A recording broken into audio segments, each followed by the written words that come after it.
अब देखेंगे 20 बड़ी खबरें फास्ट अंदाज में। केंद्रीय मंत्री मीनाक्षी लेखी ने कृषि कानूनों के खिलाफ प्रदर्शन कर रहे किसानों को मवाली करार दिया है। मीडिया कर्मी पर हुए कथित हमले पर विदेश राज्य मंत्री मीनाक्षी लेखी ने कहा कि वे किसान नहीं, वे मवाली हैं। 26 जनवरी को जो हुआ वो शर्मनाक आपराधिक गतिविधियां थी। विपक्ष ने इस तरह की गतिविधियों को बढ़ावा दिया है, इसका संज्ञान लेना चाहिए। इधर केंद्रीय मंत्री मीनाक्षी लेखी ने बयान पर किसान नेता राकेश टिकैत ने कहा कि उपद्रवियों जैसा कुछ नहीं है। आगे जाके राकेश टिकैत ने कहा कि किसानों के लिए इस तरह की टिप्पणी करना गलत है। हम मवाली नहीं, किसान हैं और किसान देश का अन्नदाता है। दिल्ली के बॉर्डर पर पिछले 8 महीने से जारी किसानों का आंदोलन आज से फिर तेज हो गया है। आज आंदोलन बॉर्डर से संसद के पास तक पहुंच गया है। आज 200 किसानों ने दिल्ली के जंतर मंतर पर आंदोलन किया। नए कृषि कानूनों को लेकर कांग्रेस के सांसदों ने पार्टी के पूर्व अध्यक्ष राहुल गांधी की अगुवाई में संसद में प्रदर्शन किया। किसान आंदोलन को लेकर राहुल गांधी ने मोदी सरकार पर निशाना साधते हुए कहा कि वे असत्य, अन्याय, अहंकार पर अड़े हैं। हम सत्याग्रही, निर्भर और एकजुट पर यहां खड़े हैं। इधर केंद्रीय कृषि मंत्री नरेंद्र सिंह तोमर ने कहा कि हमने किसानों के नए कृषि कानूनों के संदर्भ में बात की है। किसानों को कृषि कानूनों के जिस भी प्रावधान से आपत्ति है वो हमें बताएं। सरकार आज भी खुले मन से किसानों के साथ चर्चा करने के लिए तैयार है। राज्यसभा में आज सूचना तकनीकी मंत्री अश्विन वैष्णव जब पेगासस पर स्टेटमेंट देने के लिए खड़े हुए तो टीएमसी की सांसद वहीं कहने लगी कि हाथ से पेपर छीन कर फाड़ दिया, जैसे केंद्रीय मंत्री अनुराग ठाकुर ने दुर्भाग्यपूर्ण बताया है। और साथ ही उन्होंने कहा कि चर्चा में हिस्सा न लेकर पर्चा फाड़ देना ये दुर्भाग्यपूर्ण है। आपकी बातचीत में दम है तो आप चर्चा में भाग लीजिए, ऐसा करके आप लोकतंत्र को शर्मसार ना करें। पंजाब प्रदेश कांग्रेस के नवनियुक्त अध्यक्ष और नवजोत सिंह सिद्धू शुक्रवार को पदभार ग्रहण करने जा रहे हैं। सूत्रों का कहना है कि इस मौके पर मुख्यमंत्री कैप्टन अमरिंदर भी उपस्थित रह सकते हैं। इस बीच पंजाब के एआईसीसी प्रभारी हरीश रावत ने कहा है कि सारे कांग्रेसी नेता कल कैप्टन अमरिंदर सिंह के नेतृत्व में सिद्धू का स्वागत करेंगे। केंद्रीय मंत्री अनुराग ठाकुर ने बताया कि 6,322 करोड़ रुपए की पीएलआई स्कीम को स्पेशलिटी स्टील के लिए आज मंजूरी दी गई है। इसके उत्पादन बढ़ेगा और साथ ही आयात कम होगा। कुल मिलाकर 39,625 करोड़ रुपए का निवेश आकर्षित होगा। लगभग 5.25 रोजगार का अवसर पैदा होगा। केंद्रीय मंत्री अनुराग ठाकुर ने जानकारी देते हुए बताया कि केंद्र शासित प्रदेश लद्दाख में 750 करोड़ की लागत से सेंट्रल यूनिवर्सिटी की स्थापना की जाएगी। उन्होंने बताया ये यूनिवर्सिटी वहां अन्य शिक्षण संस्थानों के लिए भी एक मॉडल का कार्य करेगी।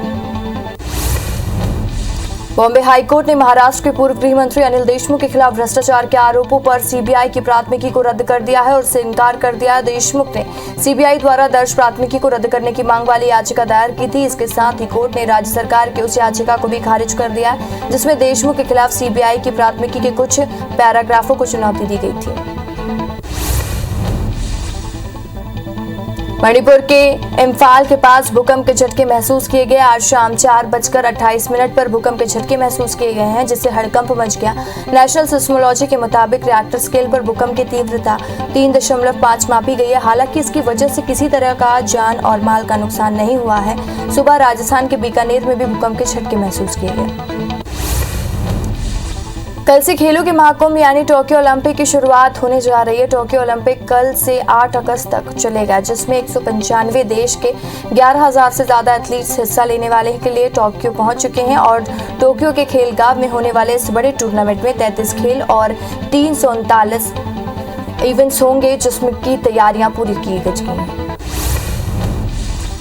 बंगाल की सीएम ममता बनर्जी ने कहा है कि पेगासस सुपर इमरजेंसी की बड़ा एक वाटरगेट का बड़ा घोटाला है और केंद्र सरकार मंत्री तक के लिए विश्वास नहीं करती है। मंत्री और आरएसएस का भी फोन टैप किया जाता है। इसके खिलाफ सभी एकजुट होकर आंदोलन करना होगा। पीएम को इस पर बयान देना चाहिए लेकिन ये करने की जगह आवाज उठाने वालों को बोल्डज करने जा रहे हैं।